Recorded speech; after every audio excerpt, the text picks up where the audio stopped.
시청자 여러분 안녕하세요. 저는 Esi K입니다. Don't find it weird. Hello everyone and welcome to another episode of Tell Me About It, TMAI.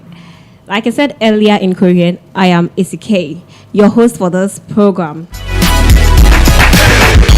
Today happens to be the first Friday of the month, 6th November.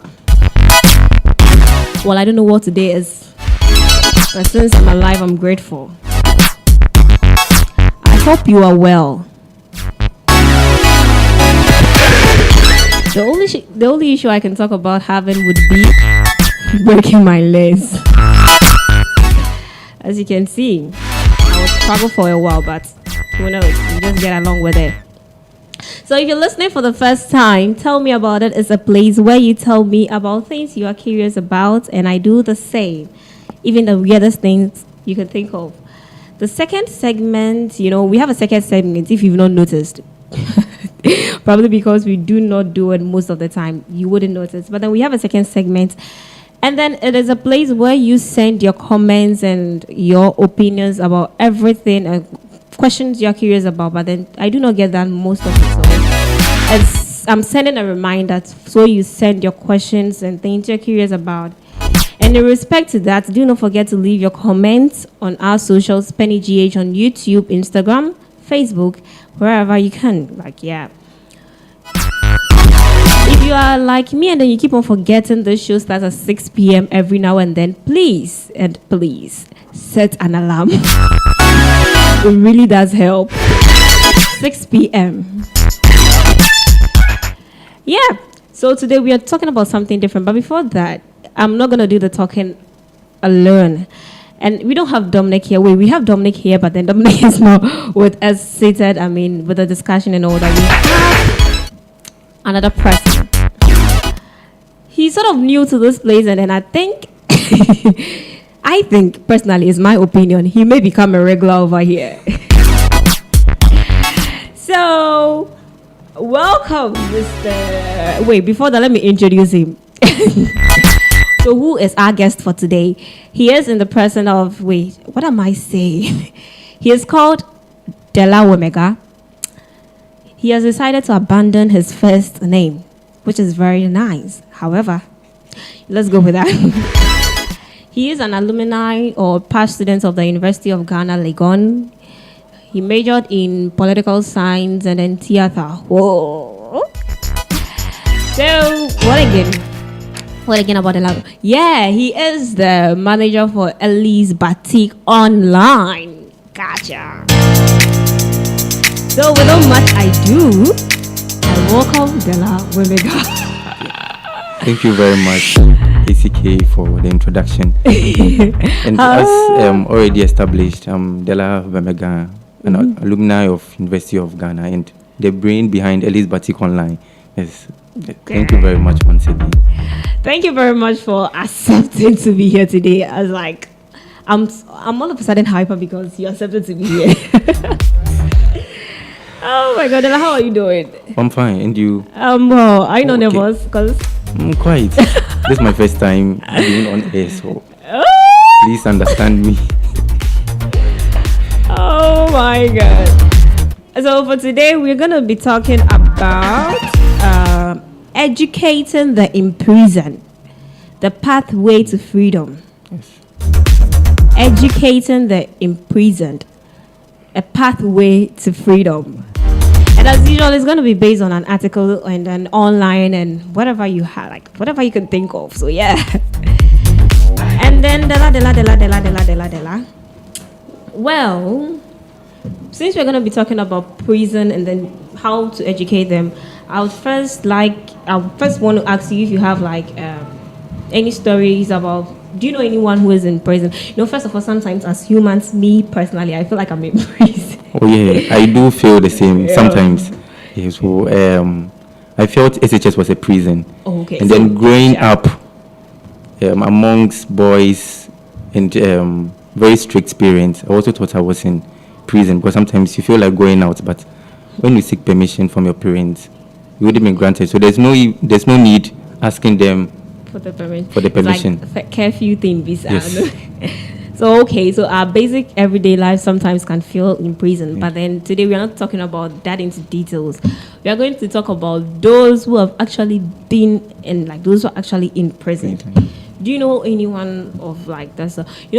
Personally, I know someone. I don't even remember the face very well because I was very young when the person was arrested for a crime. Yes, and then with his, it was quite. Should I say, oh my God, I was going to say it's quite simple. He was arrested because he actually gave out his bike, his motorcycle to people who ended up using their motorcycle for robbery, and then they killed a policeman. Wow. So, yes. So it's his bike.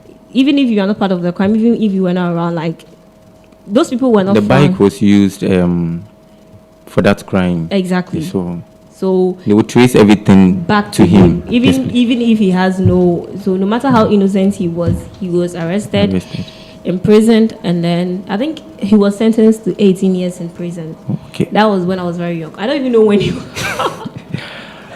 I'm sorry I'm laughing about this, but I don't really know when it's gonna come out. So do you have anything like that? So my mom told me a story of a friend who became a brother to her. Okay. So they went out to work. He used to distribute drinks to companies, and on their way back there was a robbery in the area, and they were suspected to be the culprits. Yes. Oh, okay. So he was on remand for some years, and then later on he was sentenced without trial. Yeah, trial. Whoa. Not trial per se, but without evidence. Oh, okay. Yeah, without evidence. And anytime the case is being called to court, the judge always says he doesn't know his case would be judged today because he can't find the file or something. The file. And he's been in prison for 21 years now. So some years in remand, and then was sentenced 30 years in prison. Wow, amazing.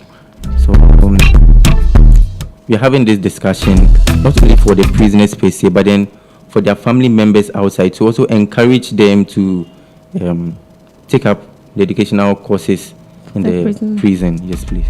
Sure. So those are some stories. People imprisoned. Well, sometimes we actually forget that there are people who are somewhere in prison because we are working freely. So this is more like a reminder that you do not know where your life may take. I'm not saying you're gonna be in prison. I'm saying that these people were once like us, walking freely until something happened. Maybe they were maybe they are guilty, maybe they are innocent, but then they just ended up there. And what happens to your life when you go to prison? Is that the end? Even in movies, it make everything is like if you go to prison, that is the end. But is that really the end? So this what we are talking about was from an article. And this education in prison started somewhere in 2007 when the Ghana Education Service did this. They decided to introduce a formal education in prison, like for your information. But I'm going to discuss with Dela over here some things. And then since he knows more about this as compared to me, that's why he's actually here. So Dela, do you know some of the benefits prisoners would gain if they should be educated? Or do you want us to first talk about education of prisoners, like the whole summary of it? Okay. So before we delve into that, we need to establish the fact that before formal education, we used to have informal education, because in the in every assembly or even in the prison service, they had this non-formal education division where people used to take up courses in carpentry, dressmaking, basket weaving, and also you can say technical and vocational training. But then with the support from Ghana Education Service and the Planned Voter Foundation, we now have formal education where people are given the basic education certificate examination training, and then WASI as well. In prison? In prison, amazing. Yes. And now we have the tertiary education as well. Yes. So I think this will go a long way to help the prisoners as a whole and the state as well. Okay, sure. So, if we're talking about some of the benefits, what are some of the benefits you think we as individuals or the prisoners would gain from this education? Like, why should they be educated? If we are talking in real sense, they are sort of criminals. I watched this Korean series, obviously. That is so like me. And then it's called Prison Playbook. I'm actually recommending it. It's called Prison Playbook. And then a 16 episode. Was it 16 or 20? I think it was 16. And then it talked about the life of prisoners. And then like how some are actually guilty of the crime and how some are actually innocent. But then there was this thing that stuck with me. Someone was like, no one is actually innocent until like you are not really guilty, like you're not really innocent, you're not really guilty. If you are not caught, you are free to go. So until you are caught, you are like innocent. Okay. I don't know if you get the whole thing. Yeah, I get that thing stuck with me. So it's more like we are all working freely. You don't know. You think you are innocent until you are caught doing something you didn't even probably realize that it was a crime. So yeah.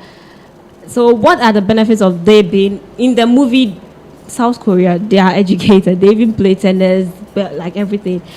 And this is an opportunity for me to learn about my own like country in respect of the prisons, because I know about like South Korean stuff, obviously. Okay. So some benefits I think would be is that there would be less offenders. What do you think about that? Yes, there will be less offenders, because in the prison there are so many pressures, and then a lot of problems that the prisoners face. Okay. But then when they are being educated, they shift their minds from committing those crimes. They also shift their minds from the pressures of the prison, the prison cells here, Okay. the prison cells, and then invest those times in profitable ventures.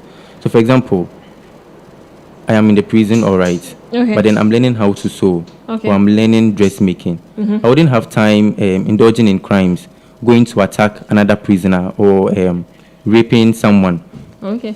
I wouldn't even think of attacking my prison officers, because I'm investing my time in something profitable.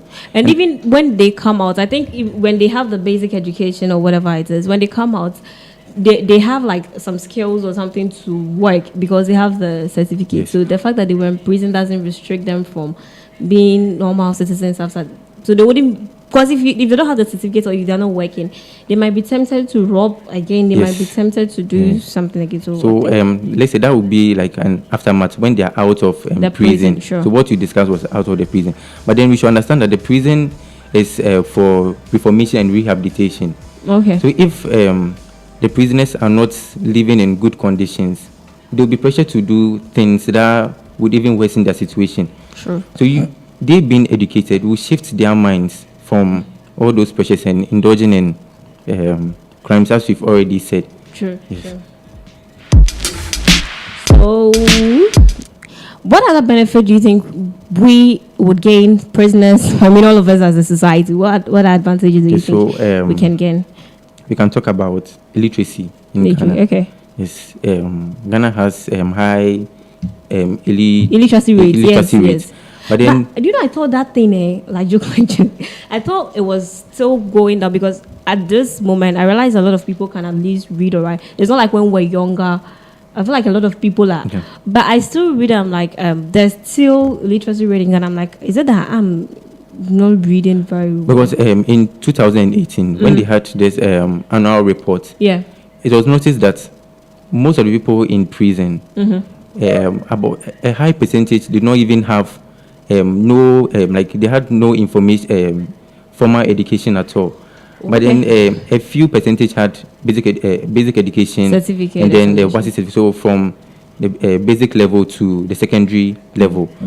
So with this program ongoing in the prison, they would come out becoming literate, people who can read and write. True. And then when you read, you are able to read and write, you would know more about your laws. True. You know more about it. You know how to defend yourself. True. And then you would get to know that when I do this is the sentence I'm going to serve in prison. When I do this, it's going to lead me into jail. Because I might see fighting to be something ordinary. True. But then I can punch someone and the person might die in the process, and I'll be accused of battery or assault. Assault, yeah. But then someone who isn't educated wouldn't know this. True. But then with an educated person like us. But wait, did we have anything of law in SHS? Did any course teachers law, like social studies? Did any course teachers that? Yes, we studied law. That's the constitution. And then No, those, I don't know. those who studied government learned a little. Of law. I studied the government. I don't even remember. Okay, so I did history instead of government. But then okay. I learned that. Sure, we knows that we studied government. Some we did that. Did some things in relation to law. So wait, if what I'm trying to get at is, if you don't do something in relation to law, doesn't mean you don't get to know your law. Look at it very well. So if you do science, you may not know like your law or whatever it is. Because me, if I had not been to the tertiary institution and being taught something law in relation to my work, like the school and everything, I wouldn't have known anything like defamation, bachi, assault, like all those law stuff. So I feel like if it's possible, it can be incorporated, like a small bit of it should be so that you know your. But I think we are taught of our rights and responsibilities. Yes, we should understand that human beings as we are, we have intuitions.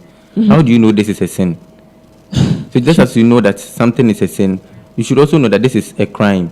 And then there are laws governing our actions.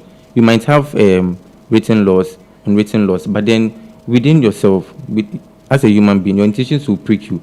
And when I do this, I'm going to commit a crime. And then, you know, every crime has sanctions. Even you might not know the sanction, but you know there are sanctions attached to them. Even at the basic level in our homes, we are being taught that when you steal, you'll be punished, you'll be lashed. So when you steal, and then you are being tried by the court. But do you think it started from home, those who commit crimes? Do you think it started from home? Because everyone has a different home. Maybe you would be punished in your home. Maybe another person wouldn't be punished for stealing in their home. You get what I mean? Yes, I get you. Maybe home could be, and I think another benefit would be that if they are educated, those who pay the taxes, because they are fed and then they are treated and then whatever it is with the money of the taxpayers, right? So if the benefit would be for the taxpayers to know that, okay, this is what my money is being used for. This is the reason why I'm paying tax, and this is like, I don't know if you get. Yeah, I get you very much. Mm-hmm. So most of the time, taxpayers complain that we do not know what our monies are being used for. The monies are not accountable. They're not well accounted for. Sure. But then we should also understand that whatever tax we pay, a commission goes into the prison service. Mm-hmm. It goes into creation of roads and stuff. But here lies the case. Those monies are being used to educate the prisoners. It's not used, I don't know how to put it, but it's not entering into someone's pocket. But then pumped into a profitable venture. Mm-hmm. Where when, imagine you have a relative is in prison, and then he's under that program. When he comes out, you're going to know that, no, the monies they've been taking in forms of tax was used to educate my relative who was once a prisoner. Mm-hmm. And this is what the person is doing.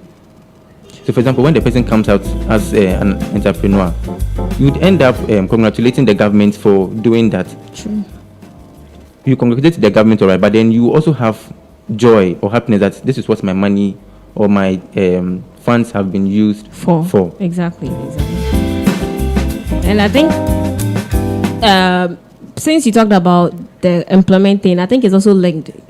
Like employment-wise, they would have greater opportunities. Because when you come out of prison, or when you go to prison and then come out, you'd be able to, like, when they're educated, when they're educated, they'll get the madam girlfriend day. Yeah, they'll get the certificates and everything, and then they would be able to. You get what I mean? Yeah, I get what you mean. So they would have more knowledge or expertise in a particular venture. So, for example, in the prison, I learned how to weave baskets. I took information communication technology as the course I want to study for the tertiary. When I come out, even if I don't get a job in the public because of stigmatization, I can create my own business. Instead of loitering around committing crime, I'd rather invest those times into furthering or developing my potentials.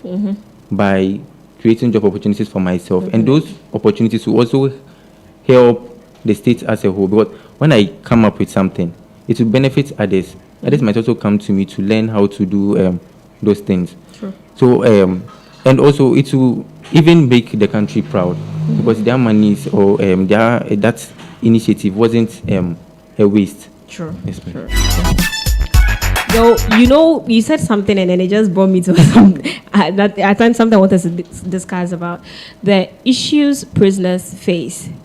You just said stigmatization. Stigmatization, yes, please. Even COVID itself has brought stigmatization. I don't know. That's like the word stigmatization itself. We can find it almost every word based on like almost everything. If you've had COVID, you would be prone to being stigmatized because of the blah blah blah blah blah blah blah. But this time around, we ain't talking about COVID. We're talking about stigmatization with prisoners. So like, I believe they would be stigmatized sometimes when they come out. Because prison people are not educated well in prison. They think prison is a place for criminals. They don't know it's a place where what's that thing called? Is it reformation? They go there to be reformation and rehabilitation. Gotcha. That's it. So they go there for that, so that they can come out and be like better people or whatever. But then people do not know that. So I feel like some issues would be stigmatization. Can you tell us? Yes. Yeah, can you tell us some of the issues you think some prisoners face? I think stigmatization is one of them. So stigmatization is one. And then with that, even though we are talking about educating prisoners, you also need to educate ourselves. True. Those, even though someone is in prison, doesn't mean the person's life has ended. Because sometimes the prisoners do say that. Family members also do say that. So I'm in prison. What's next? When I come out, what am I going to do? That is why they have this program or this initiative.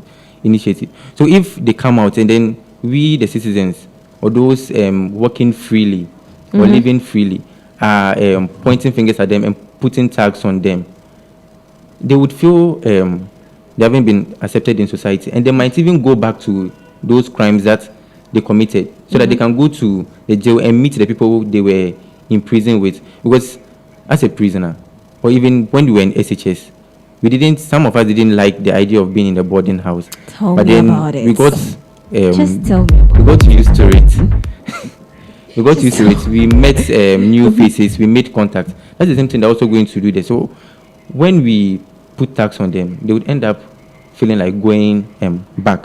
But then with some of the issues, we can talk about malnutrition, undernutrition. Wait, when you said going back, I thought of prison playbook again. In prison playbook, there was this one person who kept going in and out of prison. Wow. Because of his was drugs.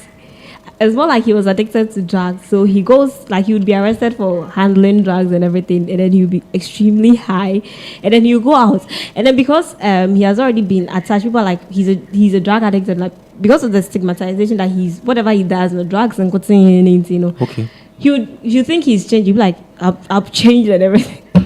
The next 3 seconds, you realize that because he has not been accepted by his family and everyone is suspecting him every now and then, he goes back to the drugs, he's arrested, and then he goes back again. So I think when he said it just goes back to prison playbook. So we also need to check that. We can also talk about malnutrition, undernutrition, because from sources or from what I read online, in relation to this topic, I realized the daily commission or the daily wage for a prisoner is 1 cedi 80 pesos. And even with those outside, what can 1 cedi 50 pesos do to us? But let's be real, the food that we even eat in SHS. So how much more those in prison? And then we know that a hungry man wouldn't have the free mind to even learn. True. Because when you're hungry, it's very difficult to learn. So we want to educate the prisoners. We are encouraging them to learn, but then their feeding is poor. Are we achieving anything? So even though we are educating them, we need to check other areas. come up with conditions that will make life better for them, so they can embrace this initiative. True. Yeah. Well, I believe in that. I feel like I've not the only prison I think I've been to would be the police station in Nima. Kotobabi police Kotobabi, and then Nima. Nima. I've been to in some prisons before. Way back in SHS, we sometimes do donation to the Nsawam prisons. So what did you think of the infrastructure there? It was poor, very, very, very poor. That is what I wanted to say. Lack of infrastructure, but I didn't want to say. The lack of infrastructure is causing overcrowding in the prison, because I am of the view that every prison cell has like a number of people it can take. It's like the boarding house. Yeah, but because of the high rate of vices, social vices in our community, they end up admitting more people into the cells. And then sometimes I feel some cases, even though a crime is a crime, some cases must not end up in the prison cells. They can or be put on probation or something. Placed on probation for maybe some months. But then sometimes someone can steal a fowl and the person will be in prison for maybe 5 or 6 years. Excuse me to say. Yeah. And someone will rape another fellow human. Yeah. And the person will be given 10 years in prison. Look at the gravity of the crime committed and look at the sentences. I think some cases must not be sent there. Yeah, I also feel like some kids. So sometimes there was this thing that a friend of mine was talking about. You realize that some or majority of them. I don't want to say majority, but let me just use some because I've not been there myself. It is based on what I've heard. You realize that some people in the prison they were arrested for crimes either they didn't know of, or even if they committed the crimes. The crime, I do not want to say petty because every crime is a crime, but the gravity of the crime as compared to other crimes. Is so I feel like they could have done something. Sometimes while they are there and then they've not been tried, like they are just there waiting for their trial. And then because you are ignorant about our laws and the systems in our country.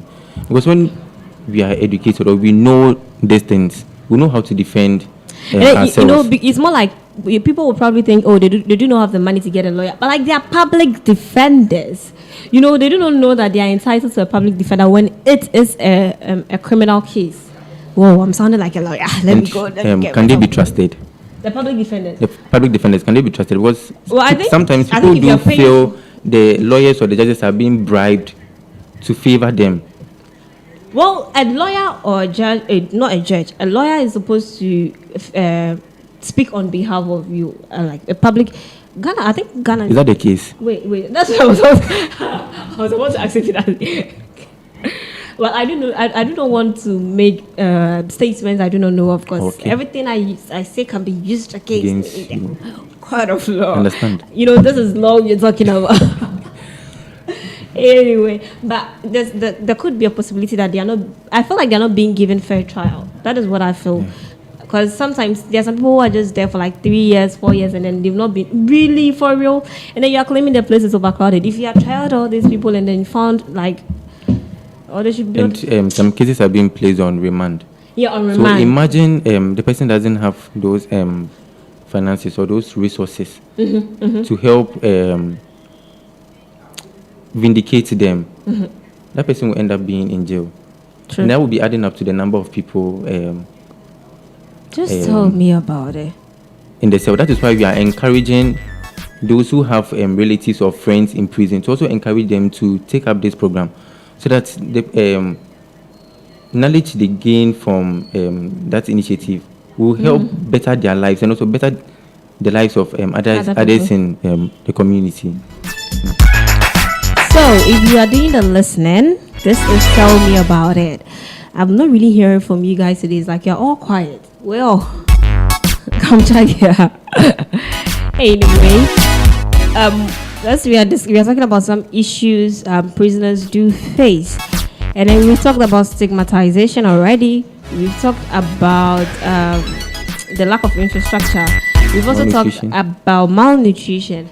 And then I think the next one I want us to talk about will be the abuse of inmates by prison administrators. Yes.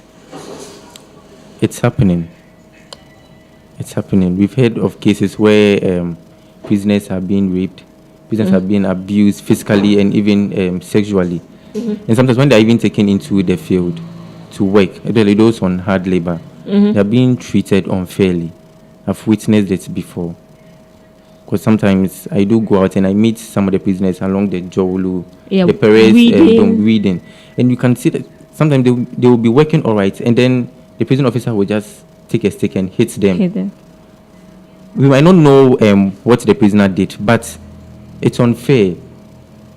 Sometimes when you treat them harshly, it even worsens their condition. It makes them angry at the system, because they're supposed to be reformed. They're supposed to be changed people, but then they end up being hardened and their situation being worsened. So when they even come out, they end up indulging in things that you're not even supposed to engage in. They're not supposed to do. Because I was in the prison, I've passed through life, hardship.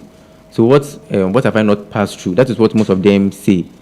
But then when we embrace them, when we treat them with love, with care, I think we would see a change in them. So the word is embrace. I just went down for a bit, like, when we started talking about this. Because I've also witnessed it. I was on the Medina, and then I was like, for real, like, why the hell are you beat? Like, is the person, even your child cry, you're not supposed to. It's like, I don't even know what I'm saying. So, embrace is the word. That's all I can say. And I feel like another issue would be the spread of diseases. Spread of diseases, yes. Looking at the poor sanitary health. In our prison cells. Not prison cells. I watched one, should I say a documentary? Documentary. On TV3 New Day. Oh, okay. A man, be a documentary there. The man came out saying he lost his manhood because he wasn't having sexual activities with his wife whilst in prison. So he was vouching for conjugal rights for prisoners. Oh, okay. Yeah, and the man made it clear that... Wait, he's out of prison now? He's out of prison now. Okay, how many years did he spend? I can't really remember. Okay, I got you. Can't really remember. I got you. But the man made it clear that they were overcrowded in the prison. So sometimes when they open the prison cells for them to come out, the stench that comes from the cell or the heat that blows that block is unbearable. And then sometimes, because of the number of people in the prison, when someone wants to pass human waste, or the person passes out, like... You are trying to be put. I hope we get the point I'm trying to make. He's trying to filter his way. He made it known that it was so unbearable. Oh, but then they had no choice than to endure those things. Gotcha. When we watch movies, I don't know whether movies movies are representation, but yeah. I don't know whether some things are being filtered. When you watch outside prisons, the condition there... I've actually been... No, I've watched the prison playbook. I told you about the Korean one. I watched Prison Break too. No, I watched I watched a lot of Orange movies. Is the New Black. I watch so many movies, and then I look at their prison, and I look at them complaining, and I'm like, oh my word, you are there with this prison. Sometimes I even feel I was a prisoner in that country. I can enjoy those benefits. I look at them, and then I'm like, you like, you are in this prison, and then you are complaining. Like, for real, you've got this, and then you are complaining. Anyway, they never know what they have until they lose it. But then, with even though the hygiene there isn't the best, I feel that can also reform the prisoners. Because when you go through all those things and then you come out, if boys cry, you are someone who is in the right state of mind, you wouldn't indulge in the crimes that took you to the prison to go and face those conditions again. Yeah, I have actually an issue with that. Like, it's more like they go and then they come and they do not, like, some do not change, and some, because even when they change and then they find themselves in a situation like that, because they are past criminals, they'll just be attacked because we are a deal with like you are the one who sold this and then you went to prison. So there's a high possibility you are the suspect for this particular crime happening. Maybe that person wasn't even anywhere near. So, and then sometimes I look at cases, I'm like, this person was arrested based on suspicions, and then you are not, what is it? You are innocent until proven guilty. Gotcha. So I look at this, I'm like, oh my god, oh my word. Anyway, and then there's sodomy. What do you have to say about that? I feel like that is also an issue prisoners face. What do you have to say about that one? So still. So you agree with me? They face. Yes, they face that. Okay. Someone might not understand what sodomy is. So tell us about it. That is why we are here. Tell us about it. Tell us about it. So same sex sexual activities. Okay. So with the issue I talked about, the man vouching for conjugal rights for prisoners, he said because most of them do not have the chance to have intimate relationship with their partners or their spouses. Some end up abusing other inmates. He made it known that some of the inmates even have power over other inmates because of their physical strength. So some do, and sometimes inmates end up developing feelings for each other. Is it homosexuality? Homosexualism and lesbianism. So they end up having feelings for each other. And that is very bad, like morally bad. And also lawfully bad because it hasn't been legalized here in our country. Yeah, but it is happening. And then it sort of starts from the prison because of that. So do you side with them with the whole legalizing it? That you agree it should conjugal rights? Yeah. Yes, I think Ghana can look into that and legalize it. Yeah, work on achieving How that. do you think that would be? Because the man made it known that because he wasn't having sexual activities or what was the man guilty? The man, he was married. He was married by then. I mean, and he wasn't even having a child before going to. And he's impotent now. Okay, so there are some people who have also given birth, but then they can't take care of the children. So those children are in the orphanages. Yes, I understand. So, I mean, I'm not against the whole conjugal right thing, but I'm trying to look at I feel like that is not the. Should I say urgent thing to be taken care of at the moment? Because looking at the lack of infrastructure and so many other things to be taken care of, that can come is important, but I feel like it can come after the work. So that is so from what you're saying, it should be a secondary matter. Gotcha. Okay. That's what I think. That is my personal opinion. I'm not saying I'm against it, but I feel like there are pressing issues that should be dealt with as compared. Okay. We have a comment from Dominic. And I feel like I know this Dominic, and I feel this Dominic is okay. He said, "I think the prison is supposed to be a department of correction. I'm not sure it is so in Ghana. I also don't think it because even we out here that we are not in prison, our mentality for it is so different. Like until I started reading about it, I also had a different perception about what prison is. Until I thought it was like Okohonoma, that's it. But then I later." After watching movies and all that, I was like, oh, okay, so prison is supposed to be a place that reforms and then changes the person who is there's mentality and mind, not the Iba. Yeah. So basically, I think so. But with Ghana, I can't vouch for us. So true. So one may ask, why are we discussing this? It's so different from the normal everyday topic Tell Me About It talks about. However,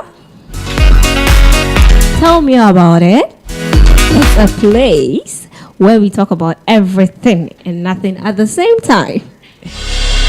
So this topic falls under it. Educating the imprisoned. A pathway to freedom for both you and I. Well, why do you think we are discussing about this? Education is Important? Gotcha. it's important. It's seen as the bedrock of human progress. Yes. And from the benefits we mentioned, when we educate inmates, it's not only going to benefit the inmates per se, but then benefit the state and then the community at large. Yes. But then there are other areas that need to be looked into so that this goal can be achieved. Because without funds, without support, this initiative would end up dying at a point. Gotcha.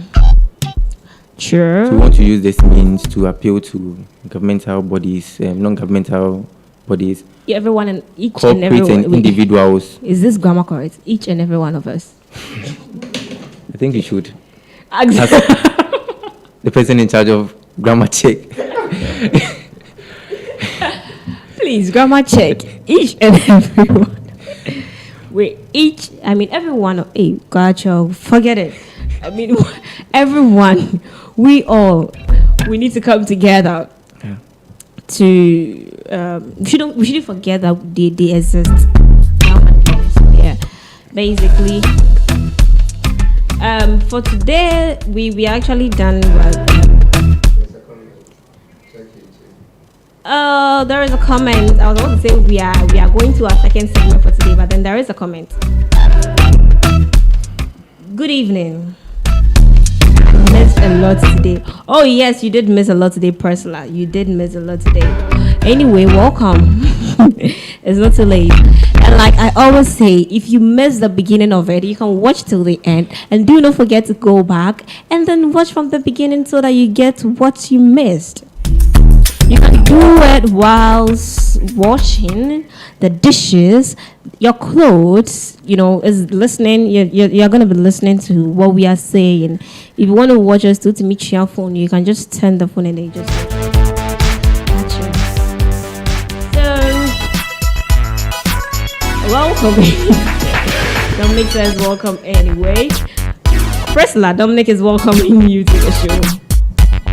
So, Della Wemega, we are going to the second segment. With our second segment, you're supposed to ask us questions, right? But before we talk about that, we had this should I call it plea coming in. It's more like an announcement, and it's a young girl who is missing. Her name is Sophia Asakia. Am I mentioning it correctly? Or should we give this to the guest so he does the reading for us? Please do it for us today. So Sophia Sakia, a 15-year-old resident of Bema Camp, has been reportedly missing. The victim, a girl of 6 feet tall and chocolate in complexion, was last seen at home on 15th October 2020 around 4 p.m. at Bema Camp. So all efforts to locate her have proven futile. On the back of this sad development, the general public is hereby urged to help little Sophia return to her distressed guardians. Persons with information on her whereabouts should please report to the nearest police station and file a report accordingly. So persons with insight on how she can be found should kindly contact 0249 What are you mentioning your number? 736897. The number again, 0249 736897. So all efforts in this regard will be handsomely rewarded. Okay, so with this long English, with this long thing, what it's trying to say is that Sophia Asakia, she's a 15-year-old, and then she has been missing. She has been reported missing since the 15th of October, and then the last place she was seen was Burma Camp. So if you have any information on her, please contact the number that was mentioned earlier. I'm going to repeat it again. 024. Should I try the French? 025 024 973 6897. 024 973 6897. I wish there would be an opportunity for us to show the picture, but we'll circulate it around. So yeah, thank you very much. Another part of the segment today, question, since we're having a guest, people would like to know more about Della Wamega. So Della Wamega, apart from the topic that we talked about, people would like to know about you, like you as a person. And I said earlier you'd be on the show more often, so you as a person, it's more like you are in an interview. Tell us about you. Who are you? Who is Della Wamega? Okay. So this is me, Della Wamega. Yes. And what's your English name? Or you don't have one? Chris Love. So Chris with a hyphen, Love. I hardly use it, but I want to go the African way. So Della Wamega. Tell us about it. So he is Chris Love. Chris Love Della Wamega. Okay. So I have a degree in political science and theater arts. And I'm, as already established, I'm the brain behind Ellis Batik online. So you can look us up on Instagram at Ellis Batik, ELEESBATIK, or contact us on 0246 827 817. I think repeat the number again. Wait, was that your number you were really trying to make? you mentioned the number again. So 0246 827 817. Okay. What is your philosophy in life? Do you have any philosophy in life? So I believe all that I am and I hope to be, I owe it to my God. Yes. Your God. Your God only. Okay, so that's it for today. We talked about prisoners, and then Della Wamega was our guest. Chris Love, Della Wamega was our guest. And then he is, we've established who he is as a person, and then what he does, and then Ellis Batik, as we are hitting on. Oh, come to think of it, he's wearing a batik today. So I believe this batik is from your collection. Yes, please. Okay, so he does the Ellis batik. If you want, I can sew for you. So you just buy the batik from him, and I'll do the sewing for you. Okay, so sometimes people do ask, do I make it myself? No, we have someone who supplies it to us. Yeah. Oh, okay, so you do not make the batik. I don't make it myself. We have a supplier. Okay, so we do the wholesale and retailing of the fabric. Into kotu or kruma. You go for it and then you bring it and then so how much is probably a yard or something? So we can DM us and then we talk. Oh, we should. Oh yes. So 0246 827 817. That is his number. I believe that is probably his person. You can. Anyway, that is the number for Ellis Batik. You can follow them on social media. Instagram, Ellis Batik, ELEE-S, Batik, BATIK. Or you can follow him on Facebook, Della Wamega, with the Della being DELA Wamega WELE. Did I pronounce the name correctly? It's Wamega. What? What is what? Wamega. That's your head. That is the surname. I don't want to crucify your name. We have Della. I would like a personal lecture about this topic. This same topic when you are done from Priscilla. Okay. Della, Priscilla wants a lecture on this topic from you. No problem. Okay, so that was it for today. Thank you very much for making it a date, and thank you very much for coming, and thank you very much for handling our call. I'm very grateful. We at Peny Radio, we are grateful to have you. I'm also here. grateful to Esi K and Peny Radio for this opportunity. He's grateful to Thank us. you very much. Peny Della is grateful to us for we having him here. But before we leave, do not forget to subscribe to our socials, PenyGH everywhere, and then do not forget to follow Della Wamega. Yes, we have our t-shirts as well. we have our souvenirs. That is the way to support us. Patronize our products. Our face, is it face masks or nose masks? I never know the correct pronunciation. Patronize our products. Our t-shirt, our face masks. I wish we had a face shield, but we do not have that one. So that would be a small way for us to continue this program. It's more like merch, just patronize our merch, basically. And yeah, patronize. If you want your batik, do not forget to contact Ellie's Batik. Before you forget to contact Ellie's Batik, you know what is happening here. I'm supposed to be reading something here, but my eye is too blind to see. Anyway, so patronize the batik from Ellie's Batik, and then like we've established earlier, thank you very much for making it a point. We have a comment, but then pardon my eye, I'm still struggling to read. If you've not noticed already, I have sort of an eye problem. And then I don't, it's like right now, I'm back open, my one says I make a story. So let me just end it. Oh, Della, a question just came for you. Please, are you single?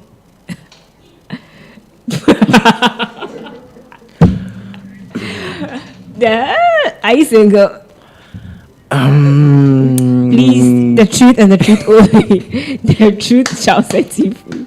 I'm single. Oh!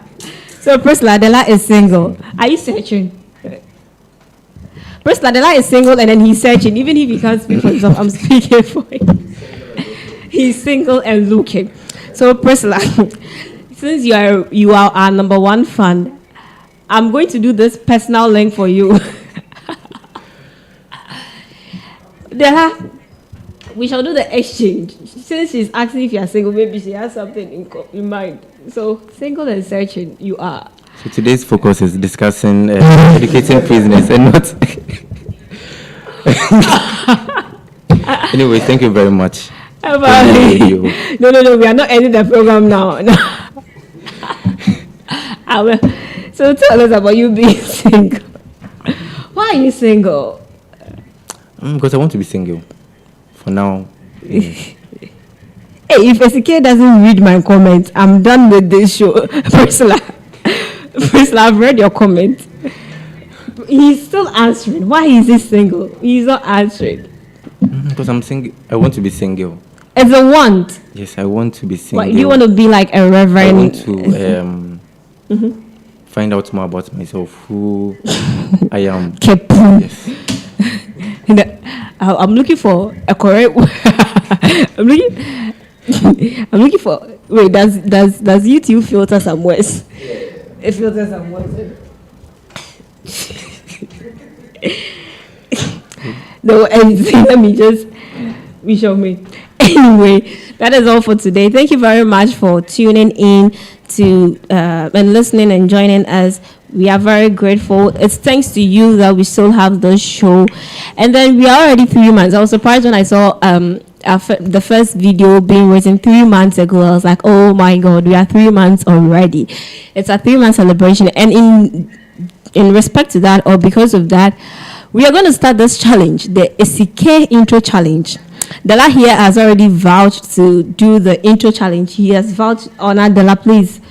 You joined the intro challenge, right? Yes. Yes. So Della says he will join the intro challenge. Dominic will definitely join the intro challenge. We have other people who will join the intro challenge. And as part, we want you as listeners to also join the intro challenge. And you have a chance of winning something, like, we're not going to tell you what, but it's something superb. So just join the Esi K challenge. The details will come later. The intro challenge will definitely be you trying to say the basic things I say. Good evening, hello. Good evening, hello. Basically, he just described the intro challenge. So you just say, good evening, hello, welcome to Tell Me About It, TMAI. I am your host, Esi K, something like that. The normal 1, 2, 3, just a short video. And then we'll compile it, we'll do something, it's more like a celebration, something. So, yeah, please do participate. A prize awaits you. Thank you very much, Annalyn Yogi Kaji. Kamsahamnida. Gracias. Thank you for tuning in. Bye-bye.